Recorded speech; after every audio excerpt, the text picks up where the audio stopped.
என்று இனம் புரியாத என்னை வரவேற்கும் வனவேடர் குல மாதரசே, நான் வெள்ளிமலையை சார்ந்தவன். இந்த இடத்தில் தலைவி எனும் அந்தஸ்தில் இருக்கக்கூடிய தங்களுக்கு இந்த கந்தவேடனின் வணக்கம் பல.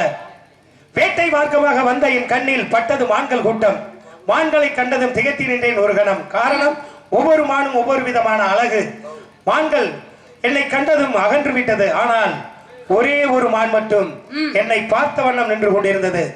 மான் என்னை பார்க்க, நான் மானை பரிவோடு பார்க்க, பார்வையின் மயக்கம் மான் மீது காதலாக மாறியது. காதல் மானை கைப்பற்ற எண்ணி பிடிக்க முயன்றேன். உங்களின் திணைப்புறத்தின் உள்ளே விரைந்தோடி போது விட்டது. அதனால் புனபுகுந்த மானை நாடி வந்தேன். ஓடி வந்த மானை தேடி வந்தேன் நானே. வேடர் குலமாதே வேட்டகம் வந்தேனோ, வேடர் குலமாதே வேட்டகம் வந்தேனோ. ஓடி வந்த மானை தேடி வந்தேன் நானே. வேடர் குலமாதே வேட்டகம் வந்தேனோ, வேடர் குலமாதே வேட்டகம் வந்தேனோ.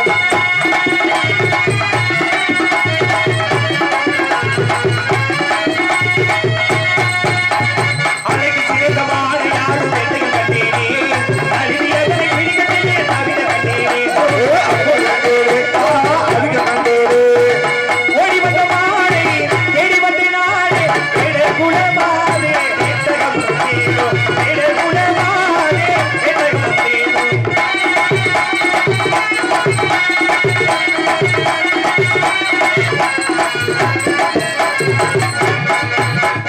கண்ணுக்கு கருத்துக்கு விருது வளைத்திடும் கட்டளைக்கு மாறு. கண்ணுக்கு கருத்துக்கு விருது வளைத்திடும் கட்டளைக்கு மாறு. கட்டி பிடித்தொரு முத்தந்தரம் போல கட்டளைக்கு கேளு. ஓஹோ கட்டளைக்கு கேளு, ஓஹோ கட்டளைக்கு கேளு. ஓடி வந்த மானை தேடி வந்த நானே. வேடர் குலமாதே வேட்டகம் வந்தேனோ, வேடர் குலமாதே வேட்டகம் வந்தேனோ.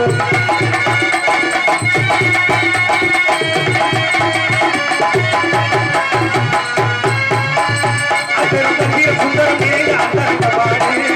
அந்தரம் தண்ணீர் சுந்தரம் நிறைந்த அந்தரங்கமாடு. எந்த எருமேனி தங்கவேலன் கதி கொட்டிடும் பொன்மாடு. எந்த எருமேனி தங்கவேலன் கதி கொட்டிடும் பொன்மாடு. ஓஹோ கொட்டிடும் பொன்மாடு, ஓஹோ கொட்டிடும் பொன்மாடு. ஓடி வந்த மானை தேடி வந்தேன் நானே. வேடர் குலமாதே வேட்டகம் வந்தேனோ, வேடர் குலமாதே வேட்டகம் வந்தேனோ.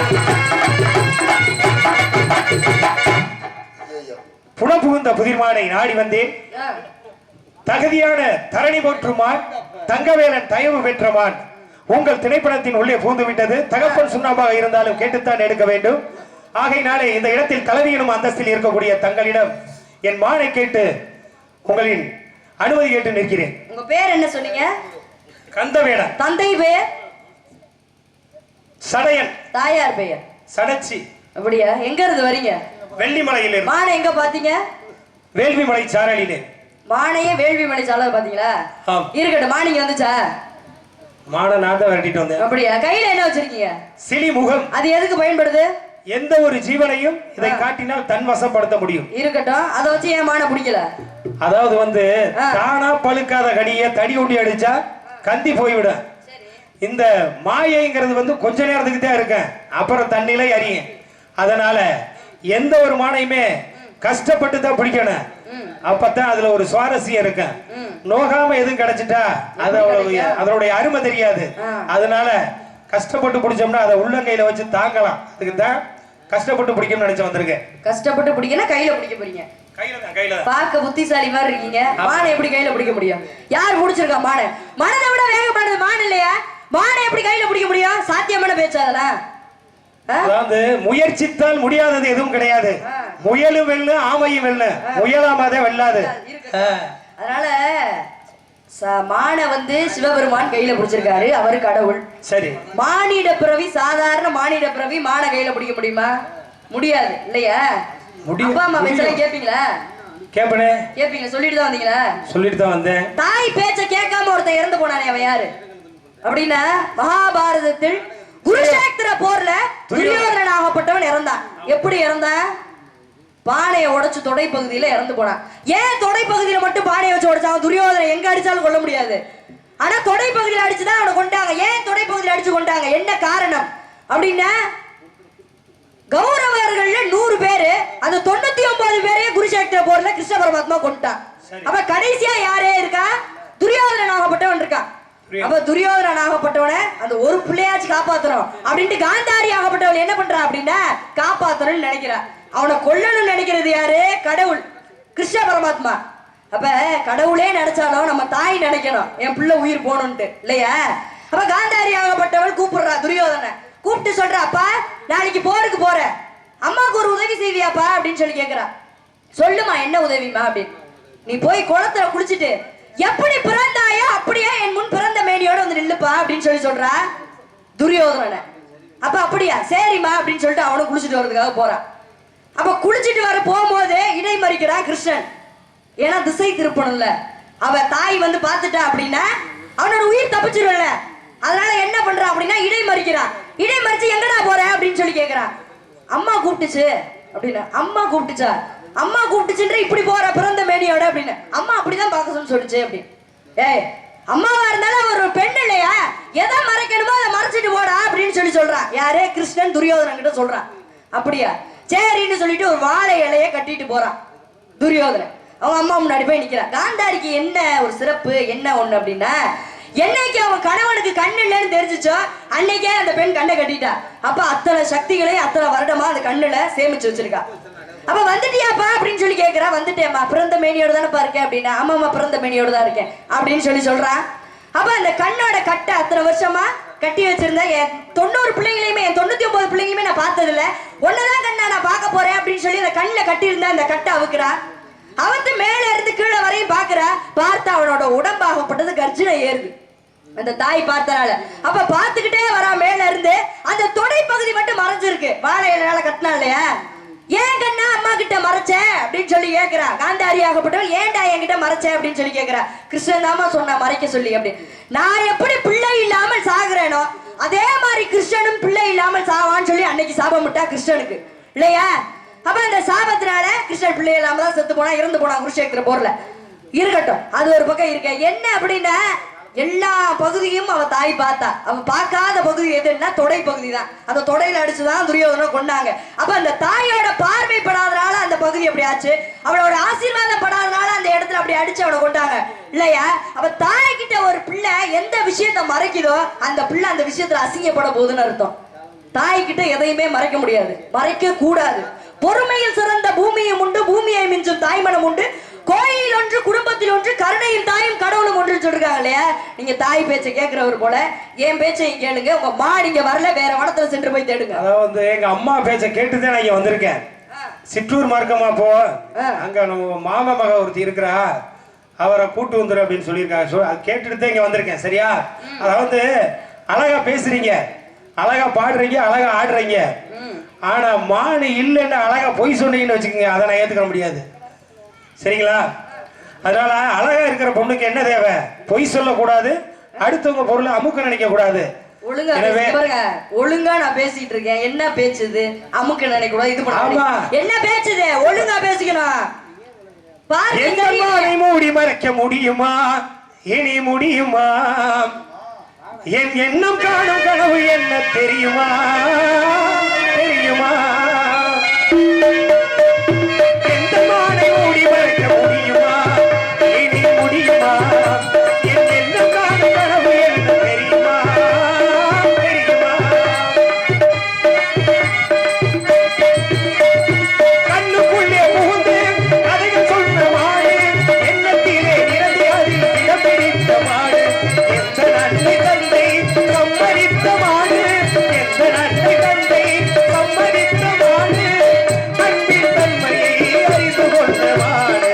ஓ எந்த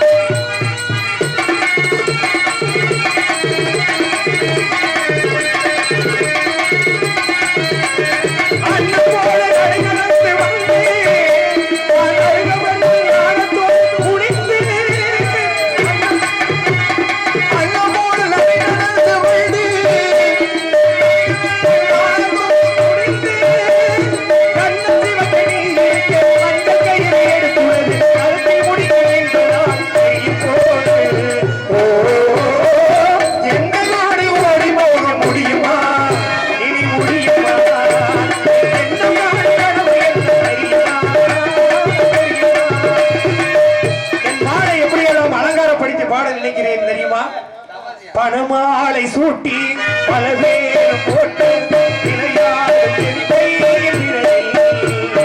கடையாடி ஊட்டி புது பாதை காட்டி விளையாடும் அழகான முறையில்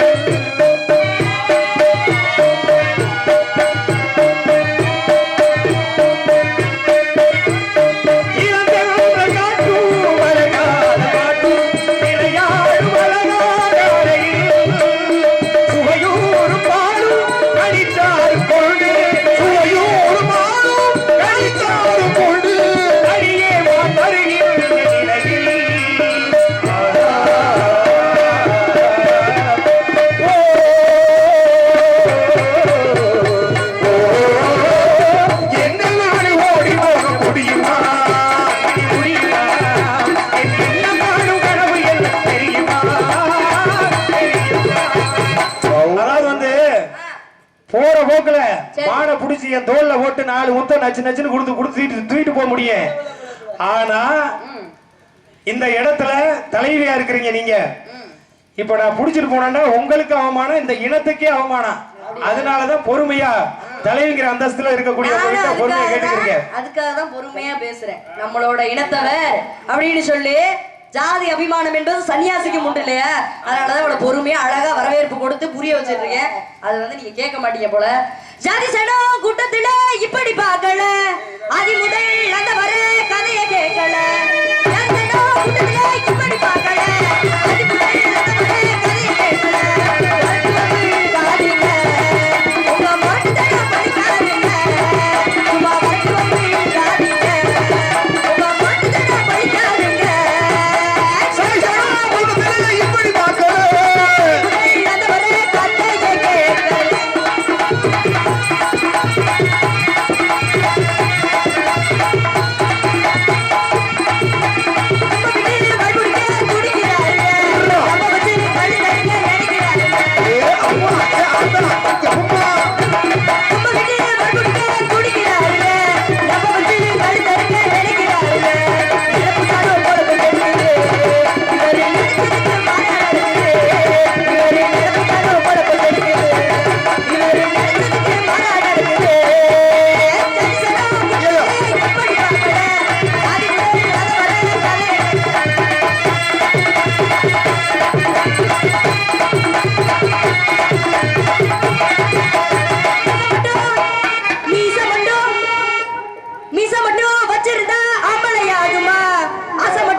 மீசைய பத்தி பேசுறதுக்கு உங்களுக்கு என்னது இருக்கு? ஆம்பளை மீசை வச்சா ஆம்பளை தான், மீசை வைக்கிறனால ஆம்பளை தான். உங்க மீசைக்கு என்ன சிறப்பு இருக்கு சொல்லுங்க. அதாவது சின்னோண்டு மீசைய வச்சுட்டேன் ஹிட்லர் இந்த உலகத்தை ஆட்டி படைச்சான். இருக்கட்டும்.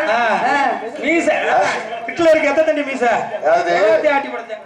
நீங்க என்ன பண்ணீங்க? உங்களோட சிறப்பு நான் சொல்றேன்மா, அதுக்கு விளக்க. மீசை அதிகமா இருந்தா மொத்தம் கொடுக்கும் போது குத்து மானுக்குன்னே மானுக்குடா. அதனால மீசையை லேசா வச்சுட்டு வந்திருக்காரு. மீசை மட்டும் வச்சிருந்தா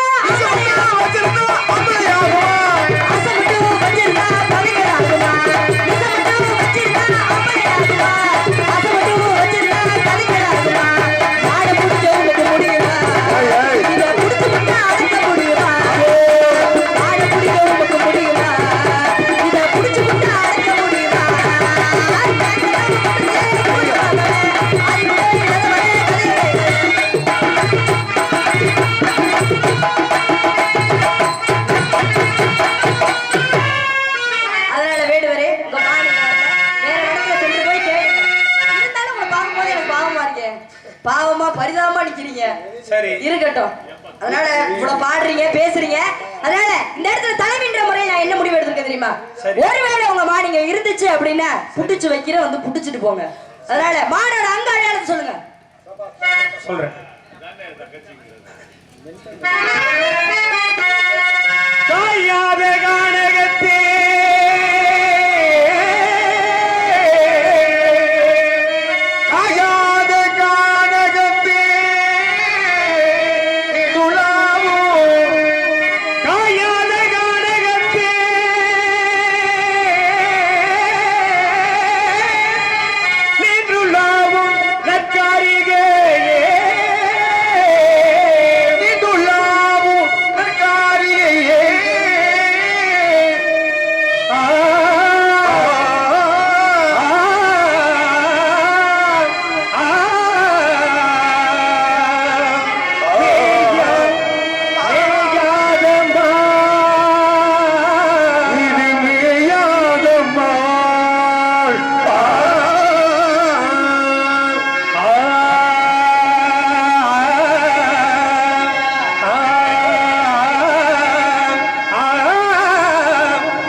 இல்லையே, ஒரு பெண்ணோட அடையாளம் மாதிரில இருக்கு.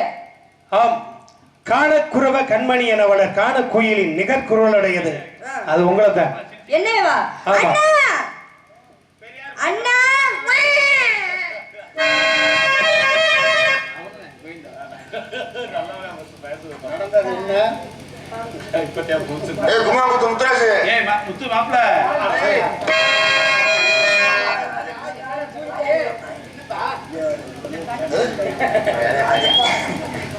ராஜகிருஷ்ணன் அவர்கள் வள்ளியாக எடுத்துக் கொண்டிருக்கு. மீனாட்சி அவர்களுக்கு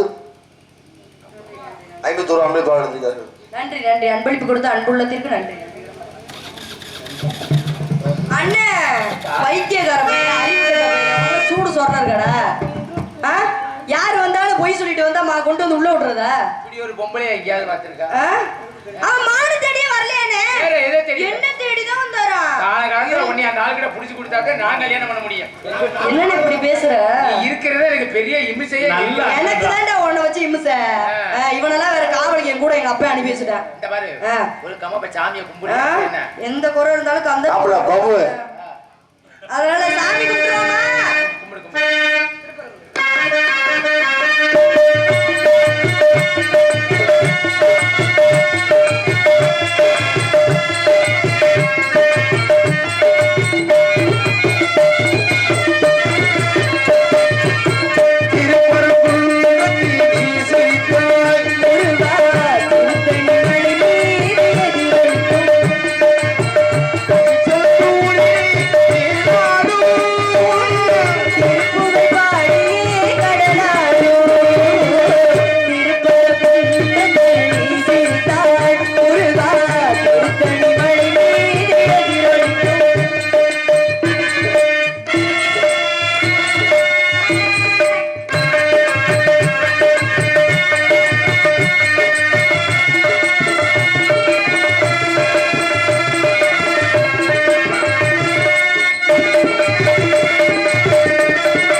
வள்ளி சுவாமி வேடனாக வந்து செத்து விளையாடுகள் புரிந்தது நானே.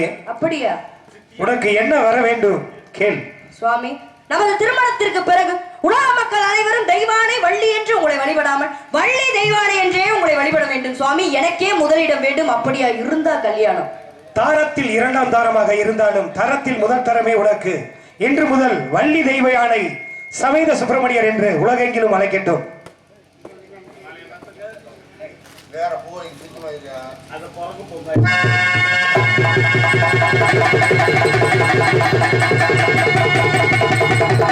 நாடு செழிக்க வேணும், நல்ல மழை பெய்யணும், நல்ல மழை பெய்யணும், ஊரு செழிக்க வேணும், ஞான தங்கமே ஊரல்ல வாழ வேண்டும், அஞ்சு பெரிய வீர வாழ்வான புண்ணு, ஊரு செழிக்க வேணும், ஞான தங்கமே ஊரல்ல.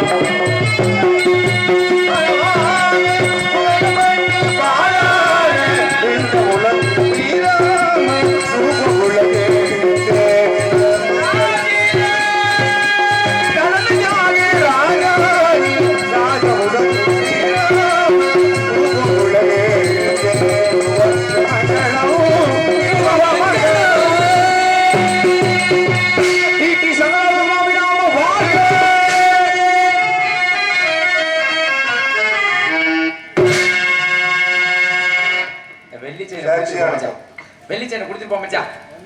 இங்கு இவ்வளவு நேரமாக இந்த நாடகத்தை கண்டு ரசித்த என்ன வச்சாரு உணர்ச்சி வசப்பட்ட சொல்ல முடியாது. நாடகத்தை கண்டு ரசித்த உள்ளூர் கிராமத்தினருக்கும் மற்றும் வெளியூர் நாடக மக்கள் வந்திருக்கும் நாடக கலை ரசிகர்களுக்கு எங்கள் சார்பாக நாடக கலைக்குழு சார்பாக நன்றி நன்றிகள் வணக்கம். பெரிய மாதிரி சிறந்த முறையில் அருமையான அன்புள்ளதுக்கு எங்களது மதுரை தமிழ்நாடு நாடக நடிகர் சங்கத்தின் சார்பாக வளமான நன்றி நன்றிகள். அந்த நன்றி நன்றிகள் தனிசியா ஆடியோ அன்புள்ளதுக்கு எங்களது மதுரை தமிழ்நாடு நாடக நடிகர் சங்கத்தின் சார்பாக வளமான நன்றி நன்றிகள். அந்த வணக்கம் வணக்கம் வணக்கம் வணக்கம்.